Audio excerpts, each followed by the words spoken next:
In Search of Lost Time, the classic sequence of novels by Marcel Proust. Part 5, The Prisoner and the Fugitive.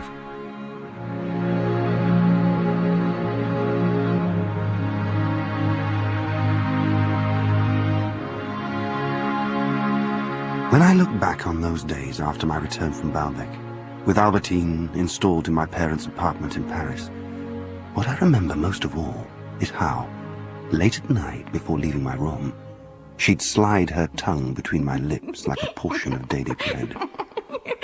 It seemed to me that this nourishing food had an almost sacred nature, a grace which made up for the sufferings I'd had to put up with to get it. Because I'd brought her to Paris to get her away from something. A fear that Albertine was attracted to other women.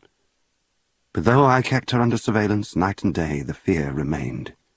And this feeling of a blessing mixed with suffering reminded me of another evening when I was a child, when my father, unexpectedly and out of character, had allowed my mother to spend the night with me. What harm can it do? I'd wanted it so badly, yet when it was granted to me, it dissolved in shame and regret. Mama, kiss me. And from that night, I trace my whole life of illness and failure.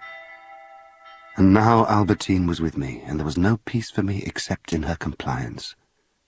We never know how life will deliver us from our pains, nor how far we have to go to find our consolations. That girl will bring you nothing but trouble. This was the judgment of our maid, Françoise. Well, it's entirely up to you, of course. None of my business. Why had I brought Albertine? With your mother and father absent in Cambrai, I'm sure that's perfectly proper. I do not judge. To protect her from temptation. You're not a child anymore.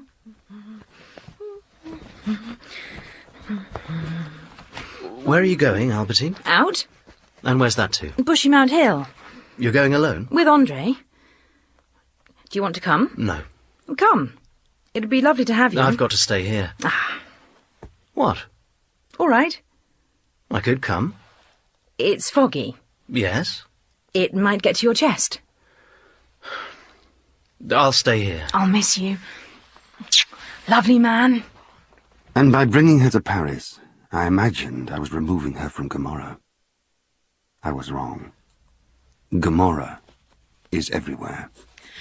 Have you written anything today, Grumpy? I'm not grumpy. Looking pretty blank, those pages. Would you please... What? Go away? Do you want me to go away? Am I annoying you? No. I think I am. I was working. What, inside your head? It's too late now. It is, you're right. You're quite right. Listen, I'm going to change. Andrée's in my room. Why? She is. I invited her back. Will you be nice to her? Not Mr. Grumpy. I'm not... That's fine, Albertine. Andrée, he says he'll talk to you. For God's sake. See you later. Andrée, an Albertine ally from Baalbec. Hello. Andrée? How are you? All right. You've been out? Yes. Where? Well, didn't she tell you? Can't remember. We went to Bushy Mount Hill. How was it? Oh, it was charming. Yes. That's good. Did you meet anybody? When? When you were out? No. Oh, yes. What? We did meet somebody. Who? Someone you don't know. Who was it? This girl. Well, perhaps I know her. Well, I don't think you do. What did you talk about? You mean with this girl? Yes. God knows, I wasn't there. You left Albertine alone? Well, she wasn't alone. She was with this girl. Yeah, I know, but why did you... Well, I went to get some wool. Wool? Albertine wanted some wool, so she asked me to get it for her. Is there something wrong? No. Well, that's all right, then. After this conversation, I realize Albertine is no longer capable of giving me joy. Only pain. And pain alone keeps this wearisome attachment alive. So what is it you want? It's to help my cousin. Your cousin? Albertine. I see. Yes. I want her to dress nicely, like you.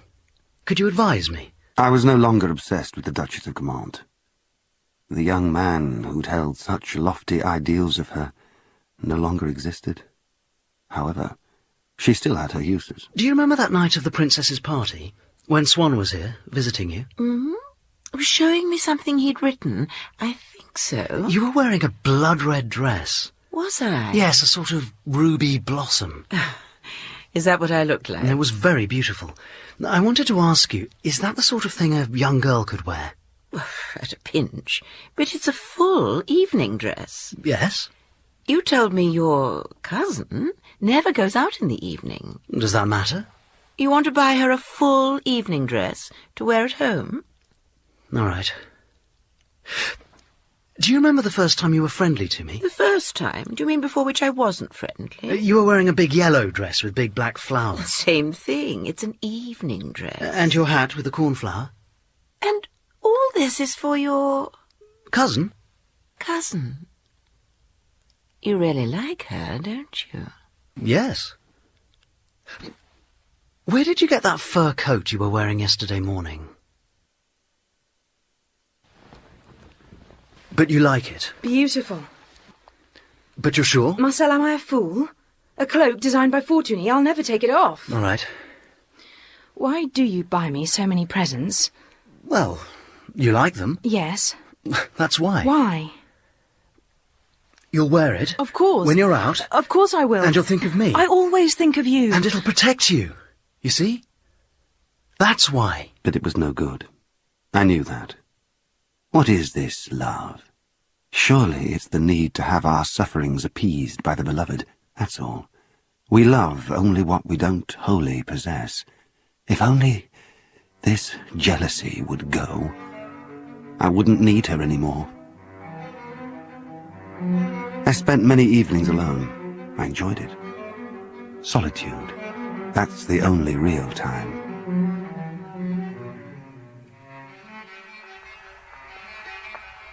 Madam gone out, has she?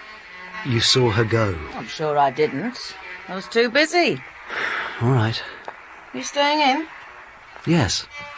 I'll light a fire then. Thank you.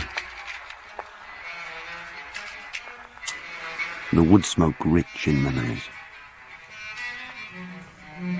A young boy, myself, alone in a room at my great-aunt Leonie's house in Combray. Put the pen down. Eh? We're going for a walk. Or eating with Robert Saint-Loup at his barracks in Doncières. Is that your aunt up there on the shelf, Robert? Yes. Well, no, it's her photograph. The Duchess de Guillemont. You know her? We live in the same building. Of course. Only memories, but they recreate the child or youth I was. So, what need to go out when there are other people living inside me? And all it takes to bring them back is wood smoke.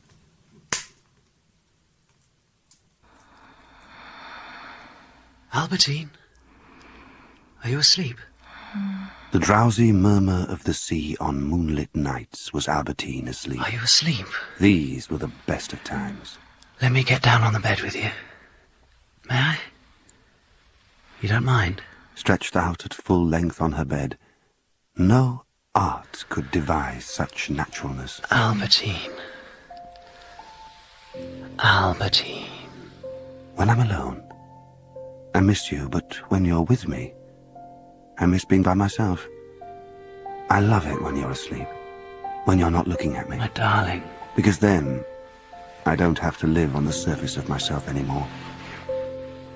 And when you're asleep, I can strip away those various Albertines you try to deceive me with. Now you're a plant, a tree. Sweetheart. Now you belong to me. Now I can hold you and kiss you. I touch your heart, darling. And then, every part of you, I feel I'm swimming on the tide of your sleep. Shh. Albertine. My darling. My Marcel. I can't say it often enough. Making love to her was just a way of defeating my rivals. My darling Marcel. More than anything else, it was an act of appeasement. So, what's it to be today? Miss Albertine and Andrée are going to the Trocadero. Outside on the street with the chauffeur I'd hired. That's right. Could I wanted to ask you something. Do you remember you took her to Versailles? Last week. Last week. And you said, do you remember when I asked you, you had lunch at Vitel's restaurant? Oh, that's right. Now that's interesting, because she told me she had lunch at the Reservoir restaurant. That's right. Well, I had my lunch at Vitel's. She had her lunch at the Reservoir. Oh, why didn't you have it together? I mean, if not at the same table, then at least at the same restaurant. She told me not to bother to meet her until after 6 o'clock. 7 hours? She was alone? No. What did you just tell me? I followed her. You followed her? Yes. From the Reservoir restaurant, she went to the chateau. From the chateau to the Two Trianon. Me following her all the time. She didn't see me. Well, she must have met somebody, did she? You mean friends? No. Well, she must have done. She didn't. Well, then, people must have stared at her, I would imagine. A young woman, alone. Well, let them stare. Do you know what I mean? Her eyes were glued to a guidebook the whole time. That's very good. I'm very pleased with what you've done. Oh, thank you, sir. Here, a little something extra for you. Oh, thank you very much. She even sent me a postcard with the chateau on it. Wonderful time. Missing you. It was all lies. I found out later. Is Madame out again? You know she is, Françoise. She's going to the Trocadero. A matinee. Ah. Oh, she's a great actress, Leia. Françoise, what are you talking about? It's what I read. The matinee, the Trocadero. The actress Leia giving it her all. Leia? Yes. Well, the one... What one? Leia. A renowned lesbian. Yeah, the one who acts very well. Yes, that one. Albertine might go round backstage afterwards and be introduced. Will I light a fire? No. All right. Françoise, I want you to take a note to Albertine. I could see her. In the arms of this predatory woman. You must catch her up. I have to see her. Well, how will I get there? A taxi. Here. Now, do you understand? It's very important I see her now. She must not go to the matinee. Françoise trundles off, returns with a note. Coming soon. Longing to see you. Of course I don't mind missing the play. Peace, briefly. And then boredom. And then jealousy again, which is love. And then peace again, briefly. I can't go on like this. If only I could reach a point where she no longer served any purpose. Just a transitional phase before my next mistress. If only I could get rid of her. So, where do you want to go after lunch? It's so nice to be out with you. What are you looking at? Are you looking at those girls? No. You were. No. I don't mind. I thought you were looking at them, actually. Did you? I did. Why would I do that? Look, I told you, I'm not like that. In fact, I told you this, that kind of thing revolts me.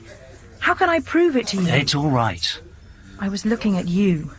I only ever look at you. I love you. What is love? Reciprocal torture. How's your meal? Are you tired?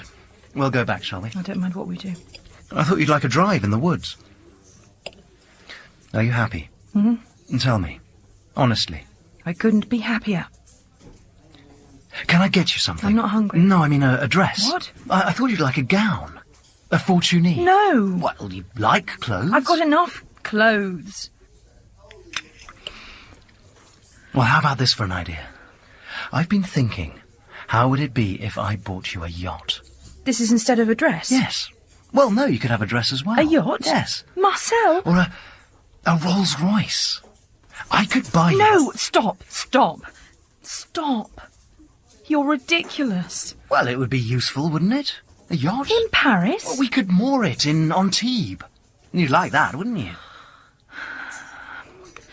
How about this? We go home. I take all my clothes off and I sit on your lap for the afternoon. And don't buy me a yacht. So it went on. You told yourself that life with Albertine was nothing but boredom when you weren't jealous and nothing but pain when you were. And you looked for the moment to say goodbye. My aunt says I should get my hair done. She says this style makes me look old. No. Albertine plays the pianola. Her soft shoulders bend forwards.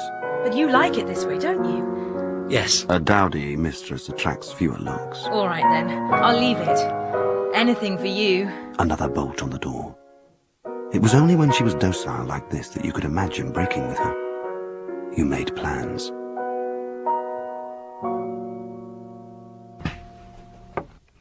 I've got an invitation. To? Mrs. Verdurins. What do you think of that? What do I think of it? Yes. What does it matter what I think? What do you think? I thought I might go. Then go. You think? In fact, we'll both go. Marcel! We'll have fun. And within reason. It's only Mrs. Verdurins. I'll wear the green gown you like. The Fortuny? Of course the Fortuny. Oh, it'll be fun to see my old friends. What old friends? Old friends? It says on the invitation they're playing a piece of music by Santeuil, a new piece just published. Yes? Well, that's his daughter. She did it, she and her friend, and they're bound to be there, so I'll see them.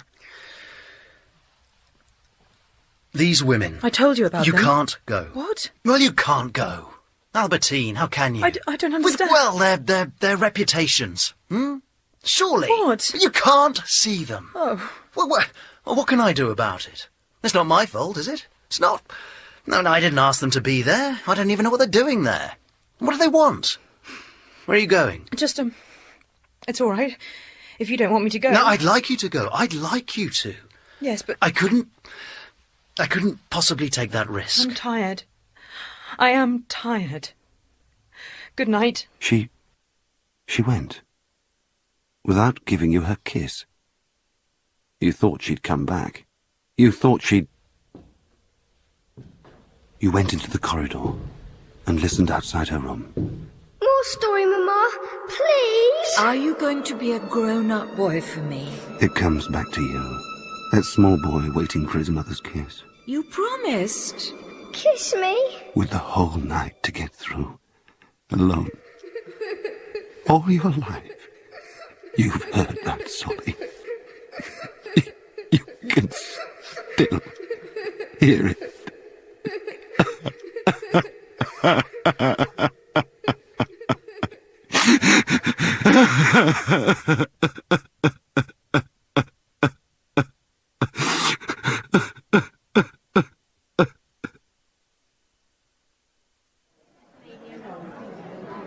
You've come without your cousin, then?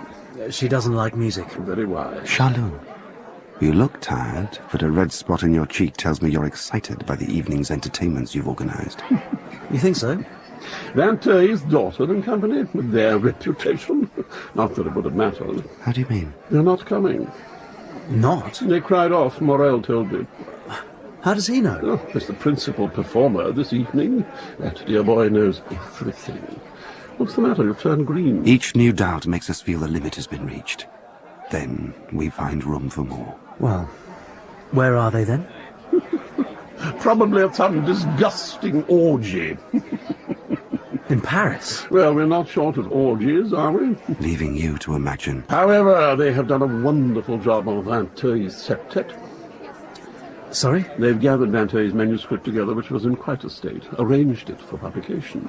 Are you all right? This is going to be a triumph for Morel. I'm excited. Would you please sit down? We're ready to begin. Ugh, there's La Verdurins playing the hostess. Laughable. Oh, well, see you later. Marcel, we haven't seen you for a while. No, I'm very busy, Mrs. Verdurins. Well, perhaps you could have made a little gap for us all the same. I was very sorry to hear of Charles Swann's death. Why did you say that to her? Charles Swann was a pest, as is the Baron de Charlerus, though this evening I intend to swat him. You look shocked. Marcel, don't. He takes over my entire evening. He refuses certain guests on the grounds that he doesn't like them. And the people he does invite, his kind of people, stare at me as though I'm a prize cucumber in my own house. I've turned a blind eye to his vices in the past, no longer. Last week, he refused to let Morel play at the house of a friend of mine. I'd promised her Morel would be there. This evening, I intend to open his eyes to the real nature of his mentor. Do you like fireworks, Marcel? Fireworks? Because there are going to be some. Please take your seats. The musicians are ready.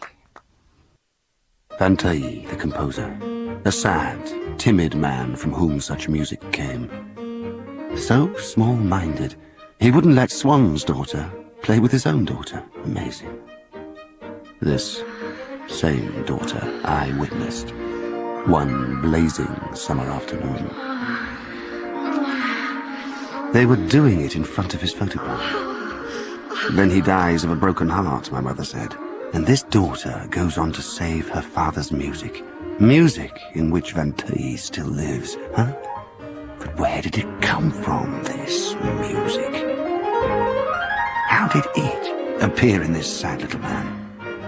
Each artist must have an unknown land inside him. He's in tune with it.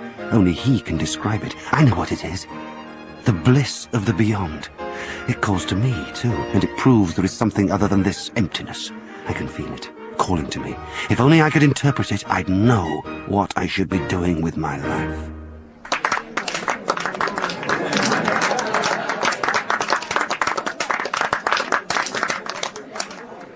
The Baron is very pleased Vinteuil's daughter and her friend didn't come.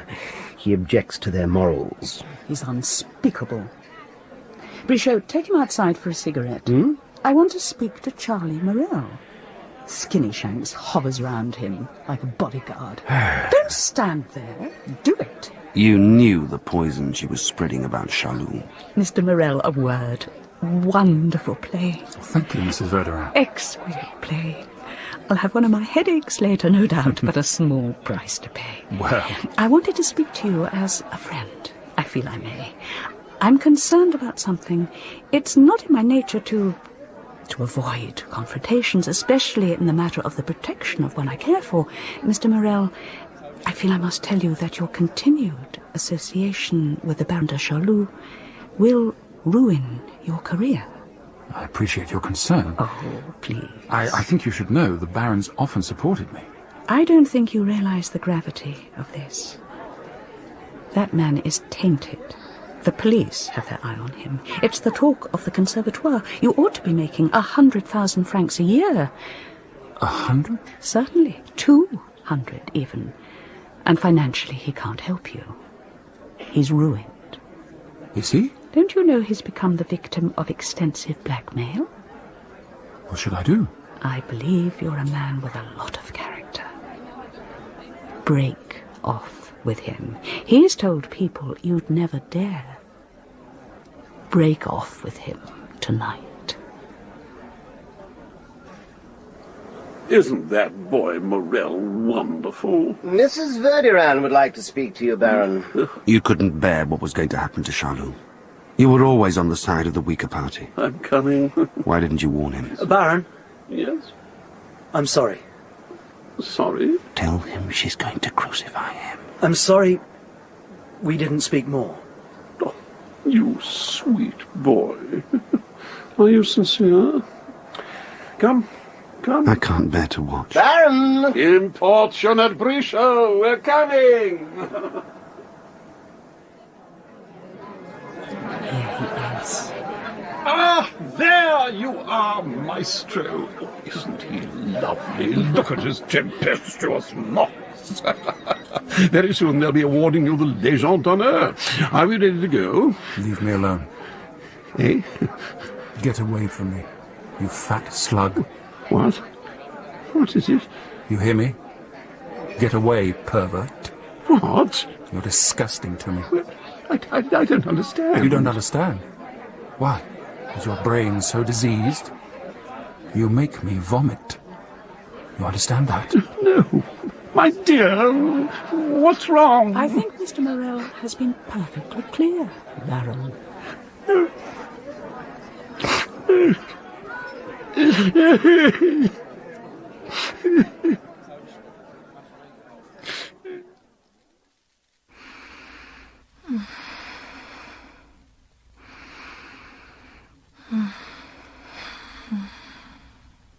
Albertine?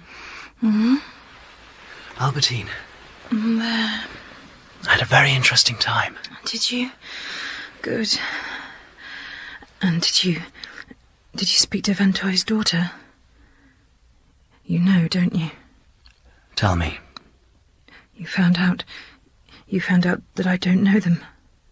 If it was a lie, I'm sorry. I wanted to impress you because because I always feel stupid in your company, so I told you I knew them because I thought the daughter of a composer, that would impress you. I'd be happy to give you money if you want to play the social lady. What? What? You can invite who you want, anybody, to a supper. Well... Invite? What? Why would I want to do that? I'm nobody. I'd rather go out in the street and let some sailor give it to me. What? What did you say? Nothing. No, what did you say? Nothing, oh, nothing. I'm half asleep, I don't know what I'm saying. Well, say it again. Leave me alone. I didn't mean to... Leave me alone. I'm going to my room. Wait. No, you're quite right. Things have changed for both of us. Life with me is... I understand. It's better if we part. Don't say that. It's better. For you, not for me. I just think it's better if we don't drag it out. No, please. Tomorrow. Yes. If you go tomorrow... You've made your mind up, have you? I just think it's... Why? Because it's finished and you have to go. Do you want me to send someone to see you? A friend to comfort you? I don't know why you say that. I only care about you. Promise me, Albertine, you won't ever see me again. Oh, my darling. My poor boy. I love you.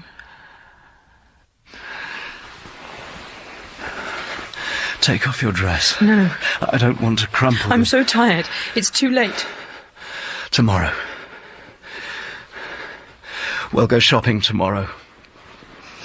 Try to sleep well. Your milk.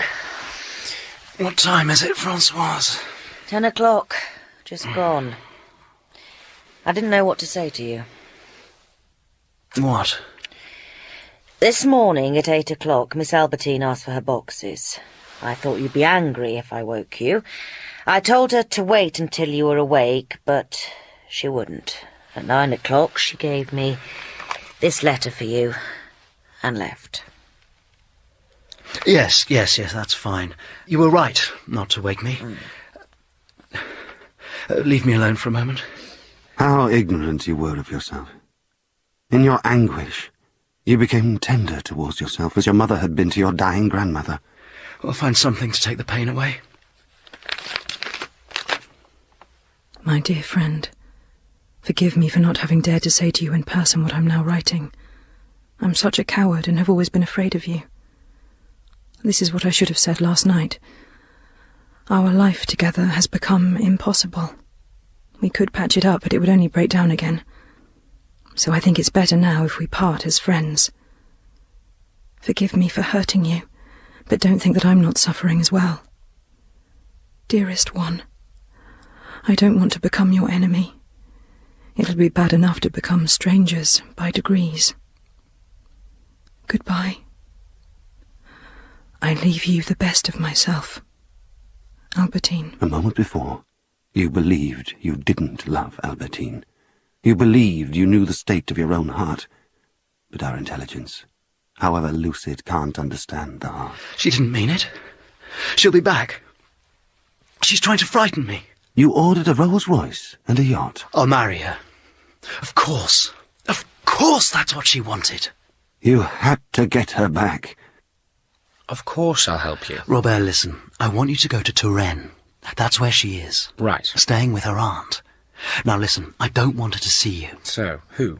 Mrs. Bonton. That's who she lives with. Oh, this aunt? Yes. Now you wait for Albertine to leave the house. Before... Then you go in and offer the old woman 30,000 francs to get Albertine to come back here. What? She's going to accept this? Or more. Offer her more. No. Go up to 50. No, I'm saying if she's that corrupt. What? Listen to me, if she's that corrupt... What? Who said anything about corrupt? Listen, we could offer her less. What are you talking about? Robert, listen to me. I'm only... Don't. You offer her the money. And she's to influence... Yes. Go. Go, Robert. And don't... Be careful. All right. And don't let her see you. I hear nothing. Then a letter. Albertine's handwriting. My dear, you sent your friend Saint-Loup to my aunt, which was foolish. My dearest, if you needed me, why didn't you write to me direct? I would have come back. Don't do this kind of thing anymore. The bonds between ourselves and another person are only in our minds. We might wish to be deceived and to deceive others, but we are alone. Man is the creature who cannot escape from himself, who knows other people only in himself. And anyone who says different is lying. Dear friend, Ask you to come back? No, I think there must be some kind of mistake. Life has driven us apart. You decided to leave me, and I agree with you. A shame you did it on the day when my mother gave permission for us to marry, but let that go. We'd only have been unhappy. This brings me round to the yacht and Rolls-Royce which I recently bought for you, intending to let you have as much freedom as possible as my wife. Now that I no longer need them, I wonder whether you'd like to pay for them. If not, I'll keep them and let the one rot in my garage and the other stand dismantled at the dock. P.S. I don't know what you mean by referring to Saint-Loup. Pure invention on your part. What do you take me for? Farewell, my little Albertine. Dear friend, thank you for your letter. Neither of us has any need of a yacht or a motor car, particularly you, who never leaves the house. I keep a memory of a double twilight, our last evening together. It'll only leave my memory when the darkness is complete. Huh? That last sentence, pure phrase-making. Dear friend, when you were here, I got into the habit of never being alone, so now I feel the need to replace you with another woman. So I've invited your friend Andrée to come and live with me, and she's agreed. What do you think about this? Silence. You wait.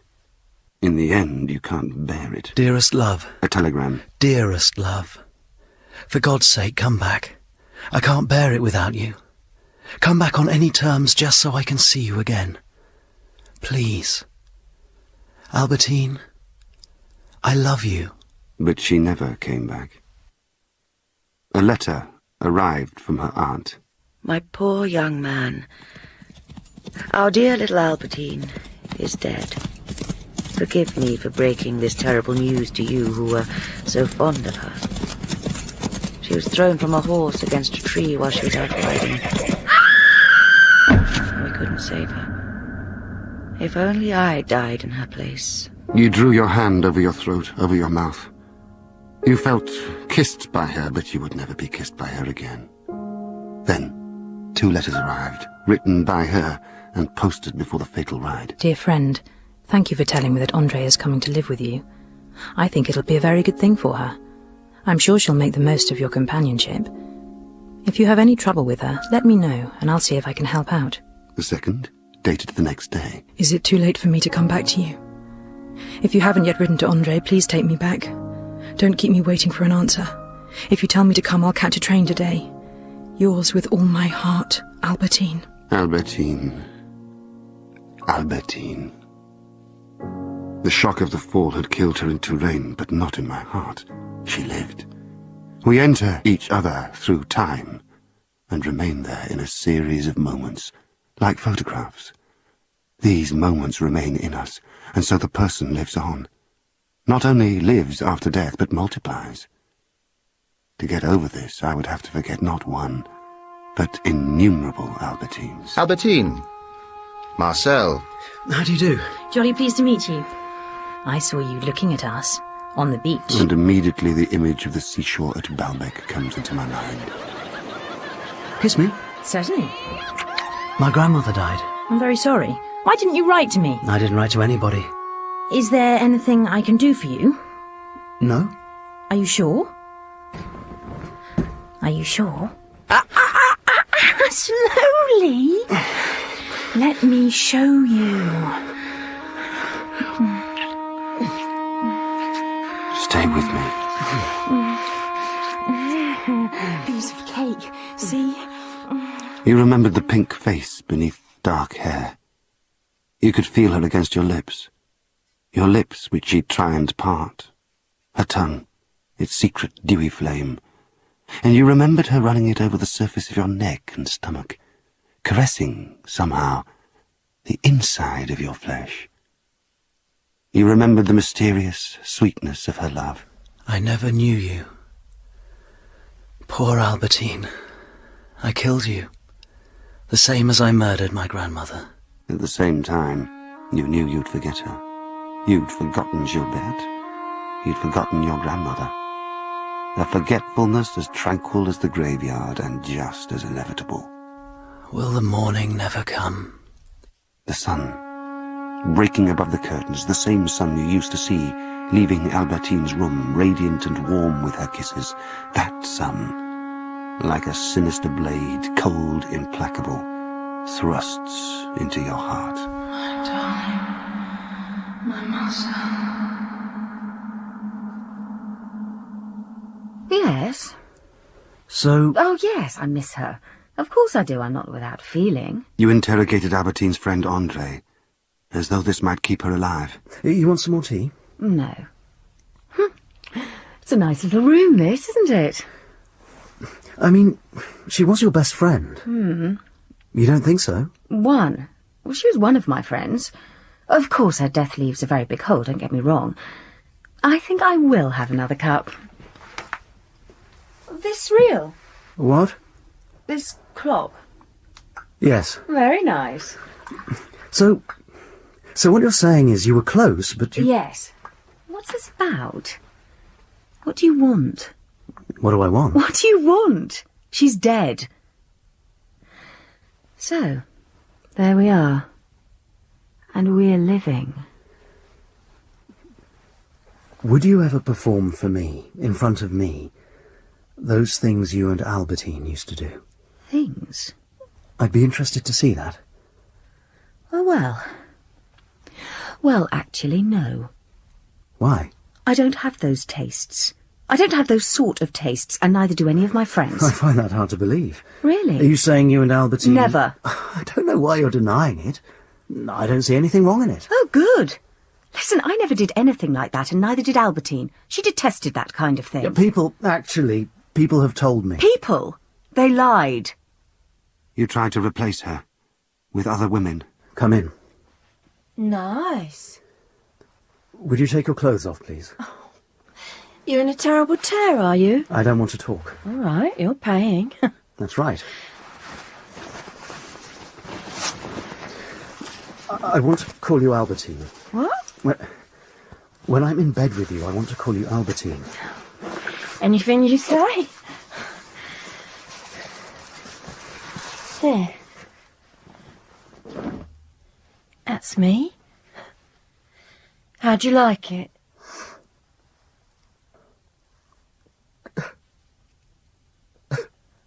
You're crying. Oh.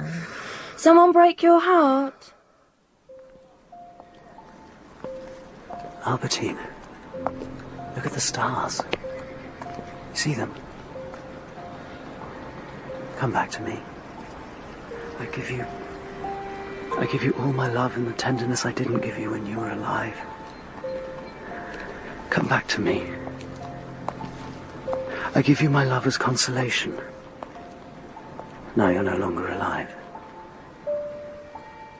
You knew you'd forget her, even as you fought to keep her. The present is in contradiction to the past and slowly destroys it. Love exists only in the mind and can't survive for long without contact with the beloved. This is the tragedy of other people.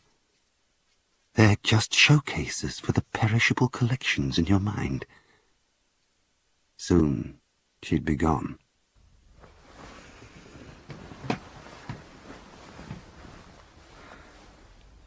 What do you like about me? Everything. Everything, Andrée. So you've forgotten her? Yes. Have you? Yes. It doesn't worry me anymore. What? She doesn't. You sure? Yes. We've said goodbye. I mean, I've said goodbye. I'm just thinking about the future now.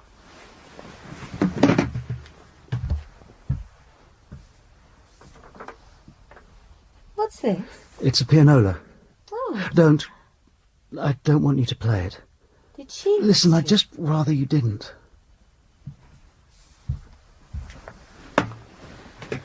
You remember you said... What did we used to do? You remember? Well, Albertine and me, what did we get up to? You wanted to know. You told me you didn't do anything. I was lying. I see. We used to get up to plenty. You want to know? Do you? Yes. Is that what you want from me? Yes. Because that makes you think of her? Yes. Show me. Show me what you did with her. I didn't do anything. No, show me. Do it with me. Do it with me. How could I? How do you mean? Well, how could I do with you what I did with her? After all, you're a man, aren't you? Is it true? Oh, yes. Tell me. We spent many happy hours together. She was so caressing, so passionate. I was just one of her lovers. Yes, tell Laundry me. girls, shop girls, Yes. farm girls, servant girls. I knew. You know someone called Charlie Morel? Yes. He used to procure girls for her. Really? They'd take them to a brothel, and once 5 of these women had her in turn.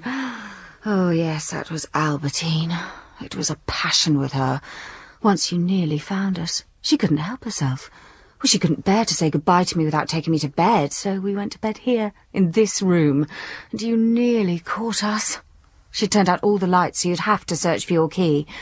I only just had time to tidy myself up before you came upstairs. Was she lying? Freed now from fear of Albertine? And you? She felt a great remorse afterwards. Oh, yes. You see, she used to say that knowing you would have given her scruples that she didn't have before, you know? Is that what she said? Well, yes. She wanted you to rescue her, to marry her. She used to feel she was insane in some way, and I've sometimes wondered if her death wasn't a form of suicide. Why? She knew now. She knew without you, she'd never be able to control that side of herself. She felt ashamed. She felt she'd never get back your trust. And that's the truth. Now then, why don't you give a bit of attention to me? I killed her. What? I let her escape. I told her to go. I killed her. My poor Albertine. What about me? What? What about me? You can go. Thank you, that's very nice of you. Get out. She was better off without you. You were forgetting. We change. It was a previous self that wept for her, and the self you were becoming never knew her except by reputation. Albertine, my love, don't reproach me. It's not because you were dead that my love for you was fading. It's because I, myself, was dying. So you begin to attend the functions again, the parties, the salons, because you have nothing else to do. Do you remember me? We played together when we were children, in the Champs-Élysées. You're Gilbert Swan. Well done. I remember rosy cheeks in the cool air, a blue coat. Can you skip? What? Can you skip? Most boys can't, can you? No. Good. You can hold the rope. Of course I remember. I bought you a marble.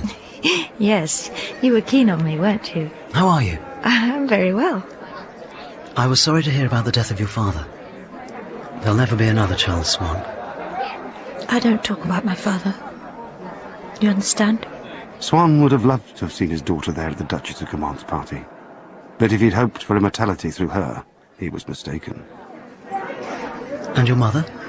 Do you talk about her? My mother remarried after my father's death, Mr. Forcheville. I think that's enough history, don't you? No, you didn't, Gilbert Swan. Gilbert Swan. Gilbert Swan. You wrote her name in your exercise book, page after page. Is this her? This short, blonde, matronly woman, is this Gilbert? Now come into a fortune and rehabilitated, welcomed by the Duchess who'd refused to meet her or her mother during Swan's life. Now the benefits of rejecting them were exhausted. The door opened. So it goes. The Duchess tells me you've written an article in the Figaro. Yes. Congratulations. Now you're a writer. Well, it's only a... Are you being self-deprecating? That's not very attractive. I wasn't trying to be attractive. Why not? I'm afraid you're barking up the wrong tree, my friend. I've got to go. We're going on to the opera. Aren't you coming with us? No. I also heard about your loss. Well, that's something I don't want to talk about. I was at school with Albertine. Did you know that? We weren't friends, but she lent me some books once, or I lent her some, I can't remember. Well, I'm very sorry. She means that woman you no longer love. Thank you. Let's have lunch sometime, shall we? Venice. The Venice trip at last. Mamma organised it. Once you'd have cut off your arm to get here, when Albertine was alive, and now? It's like Cambrai, you thought, but in a richer key and full of Venetian women. Match sellers, pearl stringers, glass makers. Oh, those women. And none of them like Albertine. Lace makers, seamstresses. And nothing to stop you loving them, not now. Now you'd forgotten her. Mamma? Marcel, dear. Have you finished your book? I was waiting for you. What do you want? A chocolate? Yes. Chocolate, please. Si, signora. Your grandmother would have loved it here. Those soft pink tints. She'd have loved all of it. She'd have had as much pleasure in seeing the sun setting over the Doge's palace as over a mountain. The buildings arranged along both banks of the canal, like objects of nature, yet created by human imagination. Did you sleep well? Yes. No, I never sleep. I mean, I hardly ever sleep. Are you still having dreams? Yes. It doesn't matter. Oh, it's a shame to be tired when you've always wanted to come to Venice. Oh, really? After lunch, you must have a lie down. I want you to enjoy it here. I am enjoying it here.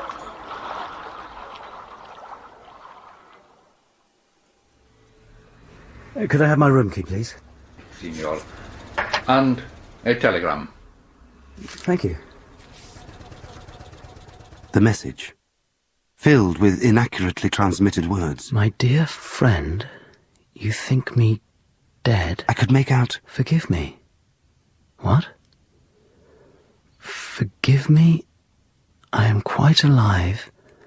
I long to see you. Talk about marriage. When do you return? Affectionately, Albertine. Albertine?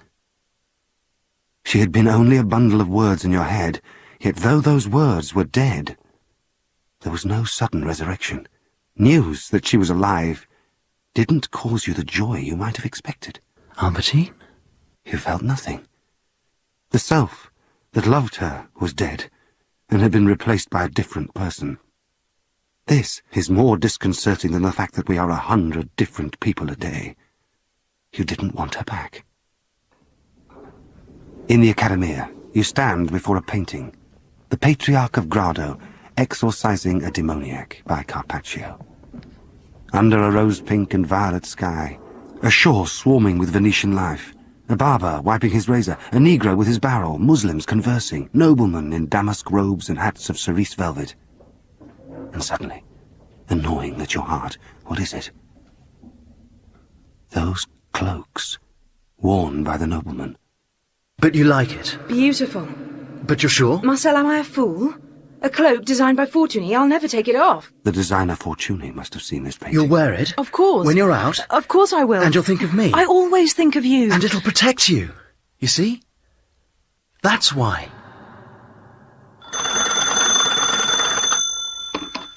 Signor. Mm-hmm. A telephone call for you. One moment. Hello? Marcel? Robert? I had trouble finding you. Well, I'm sorry. What's the matter? Robert? Oh, God. Oh, God. Robert? What is it? You're my friend, aren't you, Marcel? Yes. You are. You are. Robert, what's the matter? I've got to go. Wait. I shouldn't have... Wait. Think of me, will you? You're not packed yet? Mamma. You're not packed yet. We were having a discussion. The train leaves in an hour. Yes, but we hadn't decided. Well, I think we had. Last night. Yes? We didn't decide. Marcel. I don't want to leave yet. It's been decided. It's been decided. No. I beg your pardon. I'm sorry, Mamma. I want to stay. Venice is damp. It's bad for your health. I'm very well, actually. At the moment. Yes. I can hear your chest. Mamma! No. This is... We're leaving. I'm not. You're being childish. Marcel. I don't want to go home. We'll see. No, we won't see. Mamma! That old defiance against her wish to control you. A defiance, in turn, which had made you try and control others. And with what result? Now, will you go back to Albertine? What is it? A letter, Signor. The handwriting. Gilberte Swann's. Dear Marcel, I sent you a telegram a few days ago, but you didn't reply. Telegram? Perhaps it didn't arrive. Albertine? The telegram you thought was from... How could... It was from Gilberte.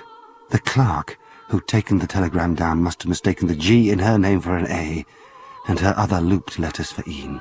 I want you to know that I'm shortly going to marry your friend, Robert de Saint-Loup. Certainly. Intolerable to be alone. Venice like a marble ruin. Just time to catch the train. With Mamma. Hey, sta bene, signor. Thank you. Thank you. So it is that a large part of what we believe to be true springs from an original mistake. Gilberte marries Robert. It descends with unusual speed into catastrophe. He's unfaithful to me. He married me for my money. And you married him for his name. I thought, when we've moved here to Tansonville, he said he always loved my father's house. Yes. Yes, he does. So I thought he'd be happy. I'm sorry. But it became clear from the beginning that he intended to pursue other women. He's quite open about it. Is there a kind of honesty in that? No, I wouldn't say so. You wouldn't? No, I'm sorry. I'm sorry you're having all this trouble. I want... You see, I want... Oh, I can't say it now. Tell me. It's so nice of you. I have a letter. Several, which I found.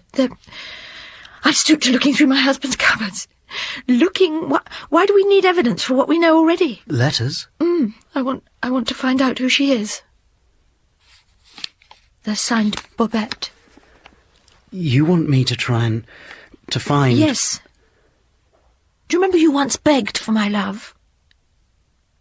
I was too... Don't say that. You don't have to say that.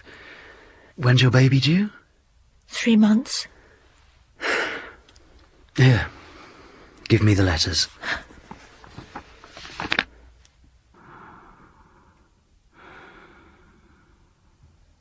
You decide to pay for a woman to sleep with you.